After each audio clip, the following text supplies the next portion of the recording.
Hey everybody, how you doing? Hope your Friday is a great one. And let's just get right to what's going on here. Uh, on the 7th of February, the city of Oakland was the victim of a ransomware attack by the hacker group Play Ransomware, as they're called, out of Norway. And that's by their own announcements, basically saying, "Hey, look, we're the ones who hacked you, and they want ransom." Now, whether or not the city of Oakland actually paid ransom is another story. There are claims that they did not. But the fact of the matter is that if they did, it hasn't cleared up anything with the city. It's a complete mess. So, what I'm going to present to you is this update, as well as some explanations as to how I think this whole thing actually started. And the update is that on the 7th of June, a woman by the name of, and I don't expect you to know the name unless you have been a frequent viewer of the content here at Zenny62 YouTube, Karen Ivy.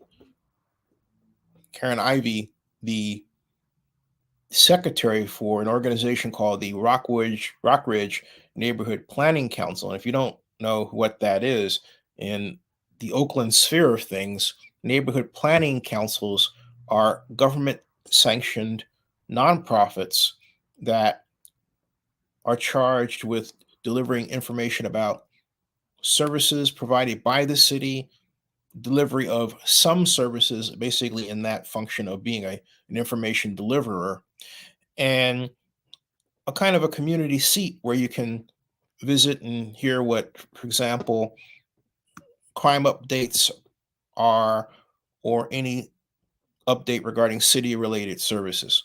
So they're called neighborhood planning councils. They also help with, well, just that, the planning of services for and around the neighborhood that's designated, in this case, Rockridge. Okay.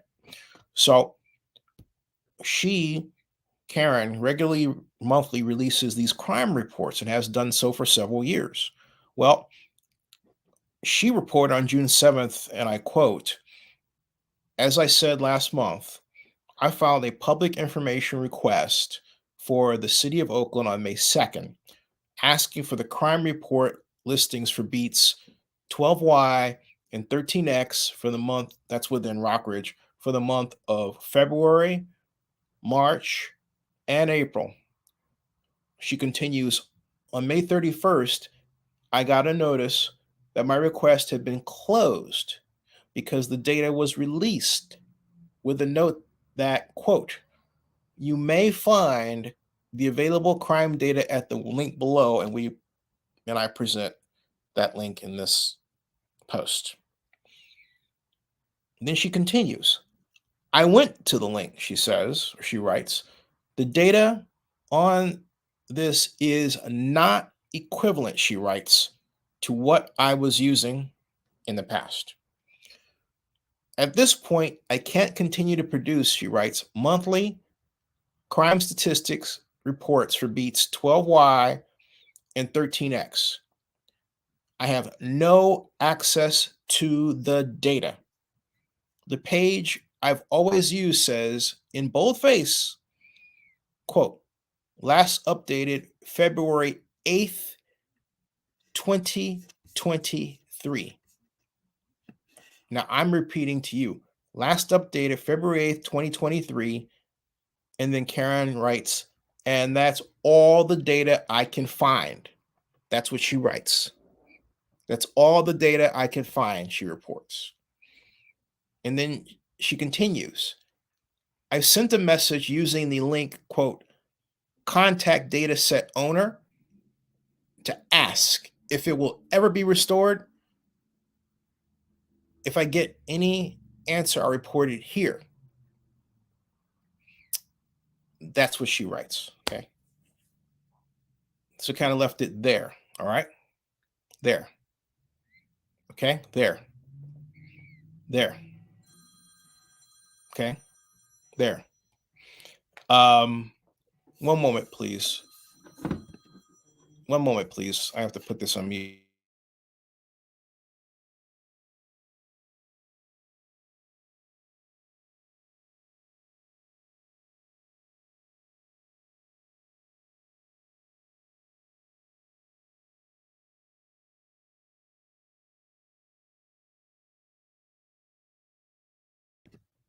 All right. So as I was saying, and I repeat, Karen Ivy wrote, she sent a message using the link contact data set owner to ask if it will ever be restored. And she says if she gets any answer, she'll report it there. Okay. So meanwhile, this is me talking now. The city of Oakland puts up the quote, everything is fine, nothing to see here image by way of a woman named Nicole Nedich. Nicole Nedich is the acting director of communications and engagement for the city of Oakland. That's her title. Acting director, which means somebody else is going to take her place, I guess, of communications and engagement. She wrote on the city website, since then, the city of Oakland has made outstanding progress in our recovery efforts regarding playout ransomware. To date, nearly all of our IT systems that were impacted as a result of this incident have been restored. Our internal IT systems, she writes, are fully operational, and community members can once again use our digital services to submit applications and check the status of permits. Oak 311 requests and crime reports, CPRA complaints, the Rent Adjustment Program, RAP, business licenses, contracting and bid opportunities, and citizens can make payments and engage with the City of Oakland per our normal channels citywide now, she reports, Miss Nedich. And then she continues. The City of Oakland is now working diligently to respond to and address outstanding requests received prior to and throughout the restoration phase. Getting through the backlogs may take some time. She doesn't report how long.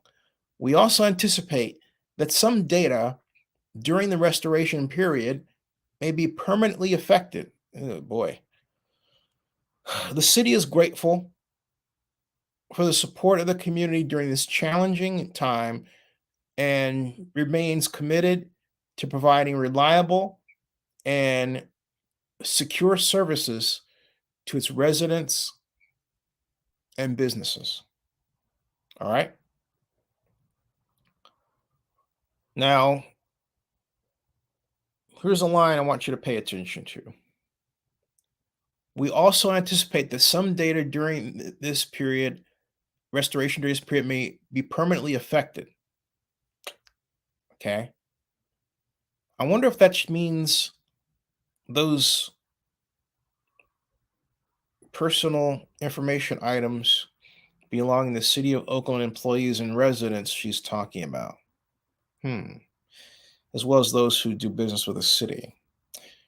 So, what's the real story with the play ransomware attack on Oakland systems? All right. Well, the real story is that the personal records of a great many citizens of the city and people who do business with the city of Oakland was put out there into the wild and on a page that really you shouldn't download anyway, because Play Ransomware has a track record of creating file types that are essentially malware on your sitting there on a computer waiting to be activated when the time is right to dump whatever that malware has in it onto your computer. That's a fact. So don't think, oh, I'm not going to listen to Zenny because it's Zenny and do it anyway. Or, you know what? Do so at your peril, but don't blame me. Okay? But blame yourself. Just saying. All right. Now, uh, it's to me, all right, to me, it's also clear that the city of Oakland did nothing to discourage access to these files. Now, like what? Like, well, launch a denial of service attack against the file and the server that it's on. In other words, make it so hard to open that page that people who are trying to do it are discouraged from it. That is the objective, and that's why it's called a denial of service attack, to realize a denial of service. The city could do that. It could have done that. It can still do that. All right. Okay. And to me, it's something else that has never been addressed. Why? Of all the large cities out there, of all the smaller cities out there, how is it that Oakland, of all the cities in the Bay Area, came to be the one that was attacked? I'm sorry, folks. That to me is strange. Okay. It's strange. All right. Whatever the case and whatever the explanation, that act has led to a gigantic lawsuit called Gonzales versus the City of Oakland. And this is what that lawsuit reported, that was filed on the 25th of April of this year at 9:30 in the morning, reported. Well, now, defendant in this, what I'm about to read to you, is the City of Oakland. So when you hear defendant talking about the City of Oakland, here we go.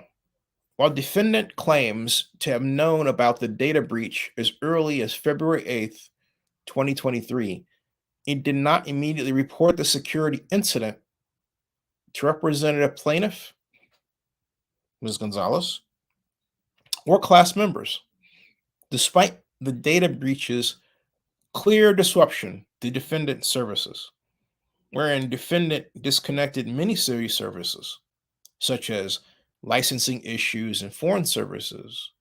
Defendant did not immediately alert Representative Plaintiff or class members that their information was endangered by the breach. In other words, they didn't call and say, hey, Ms. Gonzalez, we have some unfortunate news to report. Your private information is out there. It's the fault of ours, and we're doing everything we can to remedy it. They didn't do that. They didn't do that. All right. Rather, the lawsuit claims it was filed by Oakland attorney.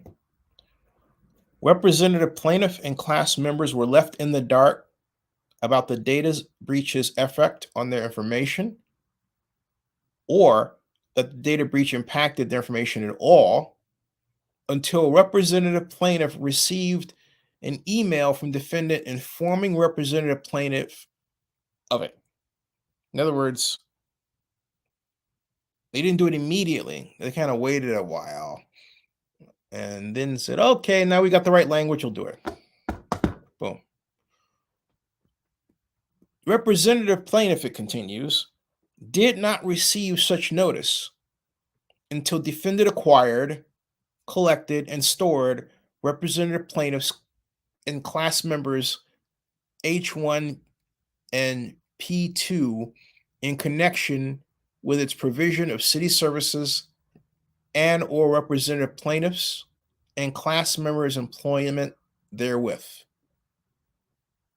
Therefore, at all relevant times, it reads, defendant knew, the City of Oakland knew, or should have known,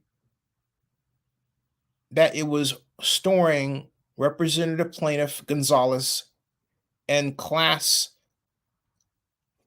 the field of people impacted who are part of the plaintiffs, as it requested or otherwise collected this information in the course of its operation.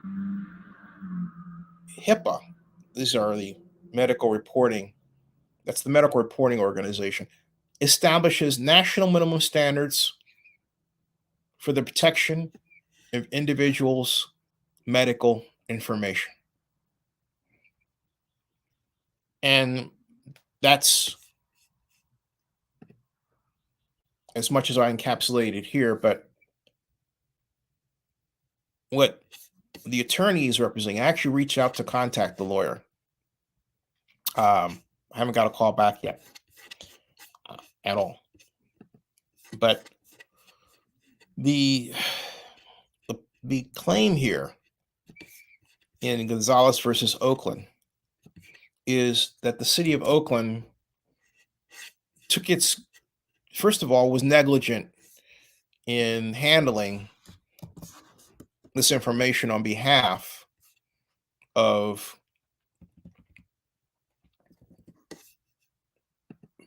people like Ms. Gonzales. All right. And so Hada Gonzalez is the woman's name, by the way. Okay. And so the problem that the city faces is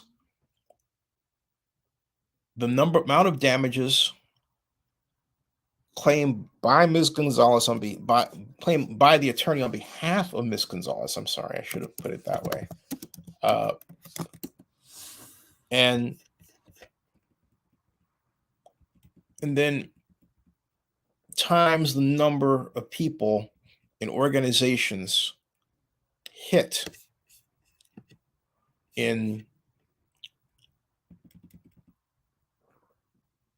the ransomware attack. Okay. That is on its face. That's what we're looking at. All right. And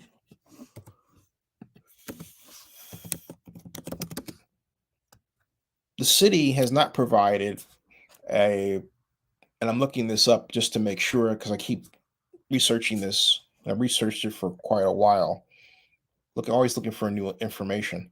So if you have any, let me know. All right. But the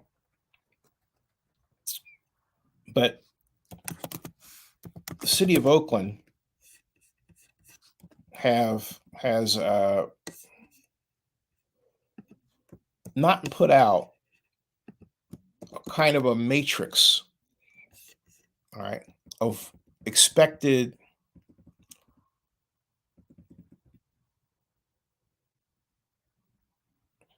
recovery of information. In other words, a matrix of a checklist. They say it in words, but they don't put out anything in a board that says, okay, here is what was lost, right? Here's what was lost. Here's what was recovered. And of those things lost, here is the expected date of recovery. And if there is no expected date of recovery, an explanation of why. A nice, neat schedule, which indicates to me the city really does these things in haste. It's rushing, it's understaffed, and it's rushing to catch up in all of its obligations with respect to this and ostensibly other matters. Yeah, that's an awful place to be. Okay. That is an awful place to be. To say the least. Okay. And in all this, the mayor says, I want a raise. I want a raise. I want a raise. She wants a raise. Wow. Wow. The HIPAA Journal reports City of Oakland facing multiple class action lawsuits over February ransomware attack. This is on June 5th. Multiple, not just one, multiple class action lawsuits have been filed against the City of Oakland, it reports. All right. And this reads that the ransomware attack involved the theft of personal and protected health information over 13,000 current and former employees. The ransomware attack was detected on February 8th, 2023, and forced the city to shut down its systems to contain it. The act resulted in a state of emergency being declared in the city. Systems remain offline for weeks due to the attack, with the recovery process taking months, and it should right here still ongoing. It continues. The Play Ransomware group took credit. I'll show you what I'm reading here, folks. One moment, please. While while I transfer this to your view, which I believe should be done here.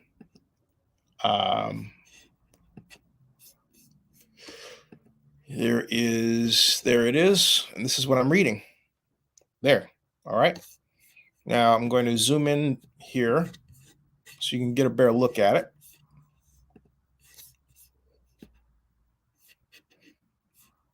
There's one zoom.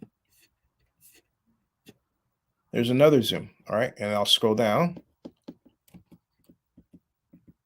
here. Okay. Now, and I will continue so you can reasonably see that. Okay. Actually, how about once more with feeling in terms of zooming in? There. That should help. Now we go back to our home and we continue. All right. So as it is written here, the Play Ransomware group, as you can read here, took credit for the attack and started leaking some of the stolen data to pressure the city into paying the ransom. Initially, 10 gigabytes of stolen data was released on the group's dark web data leak site, followed by a massive data dump of 600 gigabytes when the city continued to refuse to pay the ransom. The leaked data included the personal information of individuals employed by the city between July of 2010 and January of last year, 2022. The ransomware attack is understood to have started with phishing emails. Multiple class action lawsuits have been filed against the city on behalf of victims of the data breach that allege the city failed to implement appropriate security measures to keep employees' private information confidential, with several victims of the breach claiming they have had their identity stolen and have experienced credit card fraud. The city has offered complimentary credit monitoring services to affected employees and has started to improve security, including implementing a training program for the workforce to improve resilience to phishing attempts. A lawsuit was filed by the Oakland Police Officers Union that alleges the city failed to provide important information about the extent of the incident and the types of data stolen in the attack, and seeks monetary compensation and extended credit monitoring and identity protection and restoration services. Another lawsuit names Gonzales as lead plaintiff, the one I was mentioning, who is a police services technician who alleges the city was negligent for failing to protect against the attack. The lawsuit alleges data breach notification failures and violations of the HIPAA security rule. As a result of the negligence, the plaintiffs and class members claim they have suffered ongoing, imminent, and impending threats of fraud, identity theft, and abuse of their data, resulting in monetary losses and economic harm. The lawsuit seeks an award of damages and injunctive relief, including the requirement for the city to maintain a comprehensive information security program, encrypt sensitive data, undergo third-party security audits, establish an information security training program, and implement other security measures. And that is by Steve Alder, who is the editor-in-chief of the HIPAA Journal. Well done, Steve. Bravo. Bravo. This, folks, is a scandal. And in this, believe it or not, the mayor, I'm going to deal with this in a moment, the mayor of Oakland wants nothing less than a $77,000 raise. Okay? In the middle of all this, Shang Tao has the temerity to ask for this, a $77,000 raise. That's right, a $77,000 raise, folks. I repeat, a $77,000 raise. Okay? 202,000 to $279,000 or thereabouts. A $77,000 raise. To which she says, "Give me a raise." And I say, "Are you kidding? Seriously, Mayor Tal, you want a raise in the middle of the suffering of 13,000 people at the hands of a ransomware attack due to, excuse me, a phishing attempt? Do you know how many phishing emails I get a day that go ignored and automatically deleted? And I'm running Zenny 62 Media Incorporated. What say you? You're running a multi-billion-dollar organization called the City of Oakland. The City of Oakland. An organization that had a budget deficit many times larger than the value of our startup. You have got to be kidding me. The previous mayor Shaft never requested this sort of thing.